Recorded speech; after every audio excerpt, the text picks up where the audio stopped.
자, 윤석열 대통령이 이제 출발했습니다. 네. 3박 5일 일정으로 네덜란드 갔는데, 뭐, 반도체 동맹 뭐 다 좋습니다. 네. 실제로 성과를 낼 수 있는 거냐, 아니냐, 지금 벌써 얘기가 많습니다. 왜냐면, 네덜란드 총리가 이제 임기가 얼마 안 남았기 때문에 이번에 MOU 체결해봐야 별로 효과 없다 이런 얘기도 있는데, 일단 총평부터 좀 해주시죠. 아니, 그러니까 윤 대통령 본인도 내가 이거 꼭 가야 돼? 뭐냐 하면은, 이게 부산 엑스포 표결 이전에 결정된 국빈 방문이에요. 그러면은 그 얘기 뭐냐 하면은, 이게 1차 투표를 통과하고 유럽에 가서 2차 투표 선거운동 가려고 했던 국빈 방문이에요. 그러니까 지금 계산이 완전히 어그러진 거예요. 그러면은 그 시나리오대로 보면은 지난주에 부산 엑스포 어쨌든 사우디엔 졌다 하더라도 드디어 1차 투표 통과했다. 이제 결선 투표 남았다. 이제 이것도 축하할 겸 유럽표가 중요하다. 이제 로마로 간 17표가 있잖아요. 예. 그걸 한국이 가져와야 될 거 아니에요. 그러니까 저기 1차 투표만 통과하면 2차 투표에서는 유럽표를 흡수하면 어떻게 돼? 막판 대회 역전으로 이긴다. 이걸로 결정된 네덜란드 국빈 방문이에요. 그러면 지금 그 말씀은 이제 엑스포 유치를 위해서 일정으로 맞춰놓은 네덜란드 방문이었는데, 그렇죠. 그거는 이제 꽝으로 끝이 났고. 꽝이 된 거죠. 그러니까 그 전에 영국 갔잖아요. 예. 프랑스 갔잖아요. 그 다음이 네덜란드였는데 이게 다 이어지는 거란 말입니다.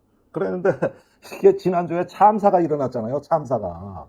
그러니까 왜 가는지 모르고 가는 거예요. 이거는 국빈 방문이라 그래가지고 약속은 했으니 어쩔 수 없이 가는 거고.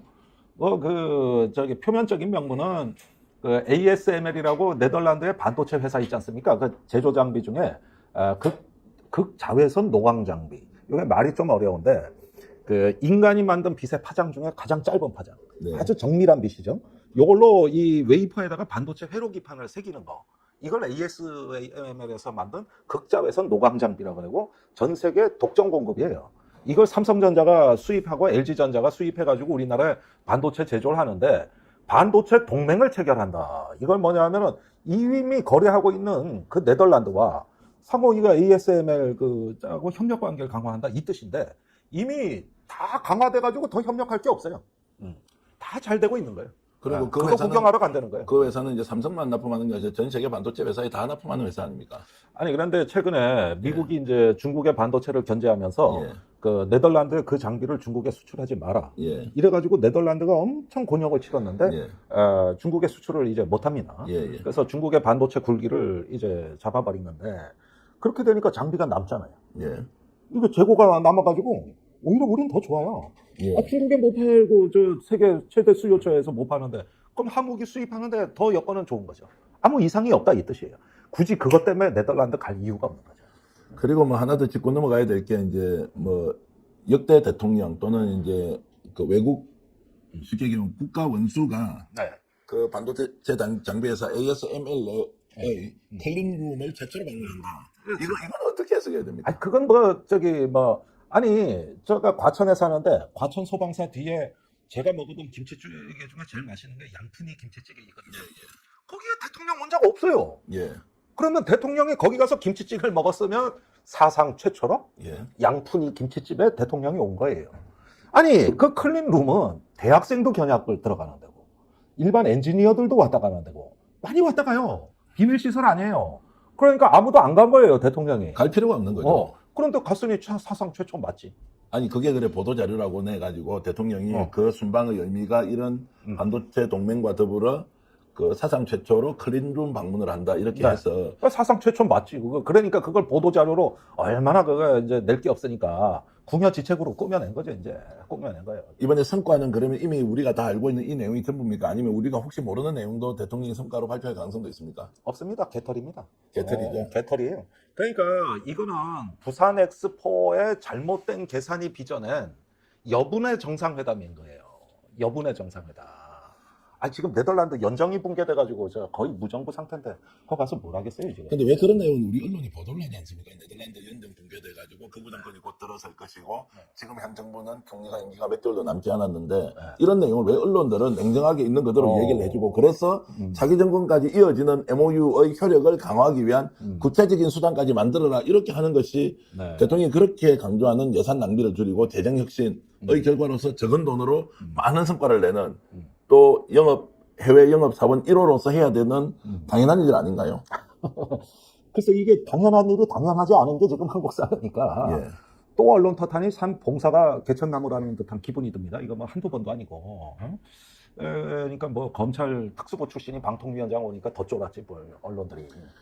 그런 거 뭐 제대로 하겠어요. 그러니까 이 3박 5일은 국력 낭비입니다. 낭비. 국력 낭비다. 그러면 이어서 바로 여쭤보겠습니다. 그럼 언론을 비판하는 것도 이제 봉사가 뭐 산천나무란다 뭐 이런 정도의 수준으로 논평할 가치가 없다 이러면 그러면 저희들처럼 이제 평범하면서 사는 사람들은 이런 상황을 어떤 식으로 논평하는 것이 그래도 국민들의 알 권리를 좀 받들고 또 의문점을 좀 해소해주고 이럴 것이냐. 그러니까 이게 참 지금 이거는 평론이라기보다는 제가 보기엔 그렇습니다.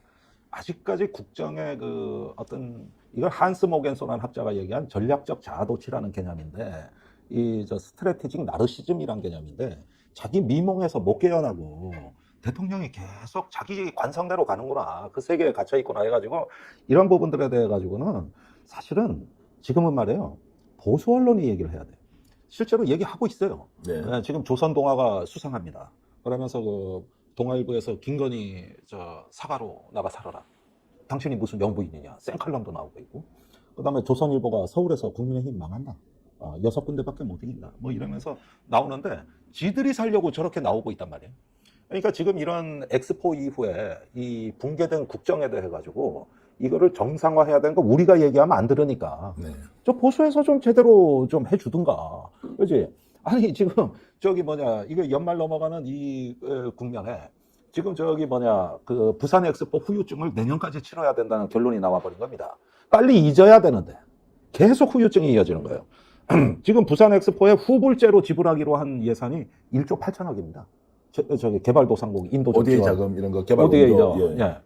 그러니까 어떻게 보면은 사실은 대한민국의 경제 규모에 비해서 국제 기여를 거의 안 했어요. 자, 그러면 그것은 약속을 했는데 우리가 유치를 못했기 때문에 그래도 줘야 되는 거죠. 아니 이거 안 줬다가 아니, 거짓말 이렇게 많이 시키는 정권인데 그거 안 주고 그냥 그 먹고 도망치듯이 그렇게 할 수는 없는 거죠. 없어요. 그거는 정말 국제사회에 못할 짓입니다. 예. 그러니까 이게 이제 그 단지 얄팍한 그 이게 로또 당첨인 줄 알고 냈는데 의외로 좋은 데서 그러니까 사실은 억울하지 배 아프지. 저도 아까워 이 돈이. 이 돈을 차라리 부산에 줬어봐. 예. 그럼 지금쯤 부산 경기가 활짝 폈을 거예요. 홍보 예산 5,700억 쓴 거 그걸 차라리 부산 지역 발전에 썼어봐. 다른 지역은 속상하겠지만 그걸로 목표 달성 다 했을 거예요. 그러니까 이거는 저기 부산을 위한 것도 아니고 대통령 개인 정치를 한 겁니다. 윤석열 대통령 개인 정치를 한 거예요. 그 조금 전에 이제 말씀 중에 보수 언론까지 나서서 윤석열 대통령이 이렇게 하는 것은 뭐 대통령을 돕는 것이 아니라 보수 언론, 보수 세력이 살기 위해서 어쩔 수 없이 이런 선택을 하고 있을 것이다. 그러면 그것이 지금 현재 윤석열, 김건희 대통령 부부의 여러 가지 상황을 종합적으로 봤을 때 그런 보수 쪽의 의견이 수용될 가능성이 있습니까? 일단 영향력은 더 크리라고 봅니다. 영향력은 있지만 영향력은 수용을- 큰데 네. 윤 대통령은 받아들일 사람이 아니에요. 예. 저러면 저럴수록 더 자기의 주관적 세계 안에 갇혀버려요. 이제 이제는 진보뿐만 아니라 보수도 불편해지는 거죠. 그리고 저기 가장 큰 고비는 역시 김건희 특검입니다. 예. 그래서 이런 부분에 대해 가지고 보수가 공멸의 위기가 확산이 되면은 대통령한테 이제 쓴소리는 가능해 보이고 또 그게 일견 국가를 위해서는 좋은 일이기도 합니다만은 윤석열이 그걸 받아들일 도량이 안 돼. 예. 이게 사람이라는 게 큰 정치는 말이죠. 이 연대하는 폭이 넓고 그 다음에 담대하고 그러면서 적과의 대화를 끊임없이 하는 거거든요. 정종임금 그 어차리 300통 발견됐잖아요. 그게 그 정적 심한지한테 쓴 어찰 아닙니까? 그러니까 이런 면에서 이게 바로 그릇이고 도량인데 아시다시피 윤 대통령이나 이 검찰의 집단 사고는 이런데 친화적이지가 않은 그 멘탈이고 유전자가 그런 어떤 유전자가 아니라 상당히 고립지향적이면서 주관주의적 성향을 갖고 있습니다. 그러다 보니까 이제 보수 내에서도 이런 부분에 대해 가지고는 어떻게 하면 고양이 목에 방울을 달 것이냐 이런 궁리도 하겠죠. 그러니까 보수도 공멸하는 것보다는 낫거든. 네. 고쳐서 써먹는 게. 그런데 이런 면에서 이제 이 정권의 어떤 그 리스크는 점점 커지고 있는 거죠. 그래서 저기 야당을 보고 이재명 사법 리스크를 얘기하던 언론이 이제 김건희 리스크를 이야기하기 시작했다는 거. 이런 면에서 일단은 눈여겨볼 점이 있다. 자, 그 말씀은 결국 이제 논평의 방향을 정책 성향이 다른 사람이 이 정권이 어떤 문제가 있다고 지적하는 것이 아니라 지금 현재 정권과 함께 몸을 담고 사실상 국정 운영의 책임을 지고 있는 세력 내부에서 지금 윤석열 대통령과 김건희 여사에 대한 비판 이런 것들은 좀 더 눈여겨봐야 한다.